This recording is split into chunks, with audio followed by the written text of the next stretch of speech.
Goeienaand almal, hoop het gaan goed en ek hoop julle het 'n lekker dag gehad en die Here het ons deurgedra, né? Ons is op die einde van die dag en ja, nou gaan ons bietjie rondom die woord sit en kom ons bid saam. Vader, baie dankie vir 'n wonderlike voorreg om op hierdie donderdag aand hierdie kort boodskap uit te stuur en ek bid Here dat dit 'n kragtige boodskap sal wees vir iemand wat dit nodig het. En Here, die tema van vanaand is gebed as 'n wapen. En ons weet, ons kan nie sonder gebed nie. Gebed is hoe ons met U kommunikeer. En gebed is wanneer ons met U praat en U luister en U doen en ons het 'n getuienis en ons het die duiwel oorwin. Dis waaroor vanaand se boodskap gaan. Asseblief Here, ons bid dit in Jesus naam. Amen. Nou ja, ek staan in vir pastoor Gustaf.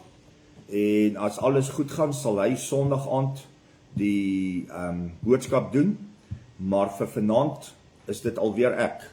So, soos ek gesê het, die tema vanaand, gebed as 'n wapen. Dit is so noodsaaklik belangrik. As jy 'n Ferrari het, bloedrooi, gepolish, hy staan daar en almal wil selfies vat, en hulle wil foto's neem van die kar en alles en hulle vra vir jou, joh, kan ons met hierdie kar ry? En jy sê vir hulle, sorry, daar's nie 'n engine in nie. Dan beteken daai bloedrooi Ferrari maar eintlik niks nie. Hy is maar net 'n leeddop. En net so is 'n Christen wat nie 'n gebedslewe het nie, is maar net 'n dop. Is maar net nog 'n persoon wat bid wanneer hulle probleme het en verwag die Here moet hulle dan dadelik help.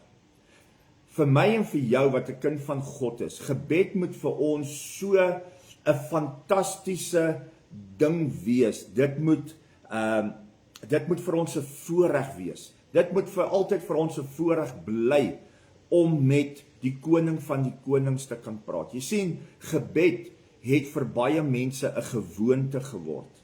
Hulle bid wanneer hulle in die moeilikheid is, hulle sê vinnig geskiedgebed op, hulle weet hulle moet bid as hulle eet, maar wanneer jy besef dat gebed is 'n voorreg, is 'n voorreg om met God te praat, is 'n voorreg om deur hom gebruik te word, om deur hom gestuur te word, is 'n voorreg om vir iemand te bid en daai persoon kom met 'n getuienis. Dis 'n voorreg as jy vir jouself bid en die Here antwoord. So ons moet pas op dat gebed nie 'n gewoonte word nie.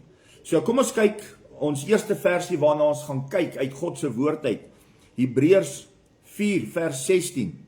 Hy sê: "Laat ons dan met vrymoedigheid na die troon van die genade gaan, sodat ons barmhartigheid kan verkry en genade vind om op die regte tyd gehelp te word." Ja, wat 'n awesome vers. Wanneer ons met die koning van die konings praat, dan het ons vrymoedigheid om met ons Vader te kom praat. Ons voel tuis in sy teenwoordigheid. Ons geniet dit om met hom te gesels. En dis net lekker. Dit is nie, ek moet nie met hom praat nie, maar ek wil met hom praat. Dit is hoe dit moet wees. Jy leer om vrymoedig met God te kan kommunikeer. En wanneer jy na sy genade troon toe kom, dan verkry jy genade. Met ander woorde, jy bly soekend en jy bly biddend en jy bly met 'n verwagting in sy teenwoordigheid en jy wil nie uit sy teenwoordigheid gaan nie, want dit is waar dit vir jou lekker voel. That is your happy place. 1 Korintiërs 2 vers 10 sê dat wanneer jy so in God se teenwoordigheid is, wanneer jy met vrymoedigheid na sy genade troon gegaan het, dan gaan die Heilige Gees en hy deursoek die diepste dinge van God om dit aan jou te kom openbaar. En God wil dit wat jy kom bid en vra, hy wil dit aan jou kom openbaar, want hy sien jy spandeer die tyd in sy teenwoordigheid. Lukas 18 vers 1, hy sê, bid en moenie moedeloos word nie. So wat leer dit ons? Leer om te bid ten spyte van jou storms. Leer om aan die Here vas te hou, al gaan jy deur 'n storm. Bid totdat jou moedeloosheid verander in vreugde. Bid totdat daai moedeloosheid omskep is in 'n getuienis. Dis wat Lukas 18 vers 1 vir ons sê. 1 Tessalonisense 5 vers 17 sê vir ons, bid sonder ophou. Nou vorder jy, nou begin, jy is so in die teenwoordigheid van God, en jy's daar met vrymoedigheid, en nou sê hy, bid sonder ophou. Jy bid, terwyl jy die horison, die storm op die horison sien. Met ander woorde, jy hoor, daar is mense wat by jou werk geretrench gaan word. So nou begin jy al te bid, Here, help my. Nou bid jy terwyl jy in die storm is. Nou word jy geretrench. En nou bly jy nog steeds bid. En nou bly jy bid totdat jy deur die storm ander kant uit is en 'n ander werk gekry het. Dis wat hierdie vers vir ons leer.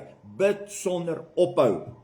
En dan kom ons by Jakobus 5 vers 16. Die vurige gebede van die regverdige dra groot krag. Hierdie is next level. Hierdie is die tipe van gebede waarvan pastoor Des gisteraand by die selgroep gepraat het. Wanneer jy bid en jy het die gawes van die Heilige Gees binne in jou en die Heilige Gees gebruik jou en nou gebruik jy jou gebed as 'n wapen om spiritual warfare te doen. Jy's ingebid, jy's reg om te hoor. En nou hoor wat sê vers 13 tot 15. Hy sê, en onthou, hierdie is nou die next level gebed, né? Is daar iemand onder julle wat ly? Laat hom bid.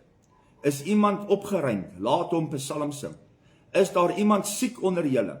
Laat hom die ouderlinge van die gemeente inroep en laat hulle oor hom bid, nadat hulle hom in die naam van die Here met olie gesalf het, en die gebed van geloof sal die kranke red, en die Here sal hom oprig. Selfs as hy sonde gedoen het, sal dit hom vergewe word. Dit is wanneer jou gebed 'n wapen is.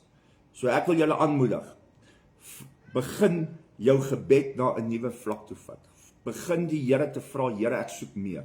Ek is gewillig, ek is hier, maar ek het U nodig om my te help, Here.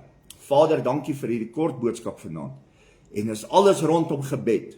En sonder gebed, Here, is ons soos 'n golf op die see.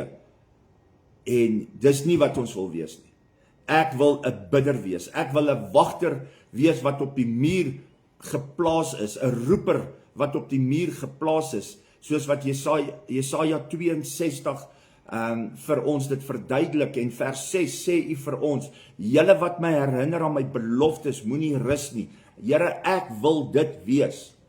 En elkeen wat vanaand sê, hulle wil dit wees, hulle soek dit. Here, as hulle dit glo, gaan U dit vir hulle gee. Ons bid dit in Jesus naam. Amen.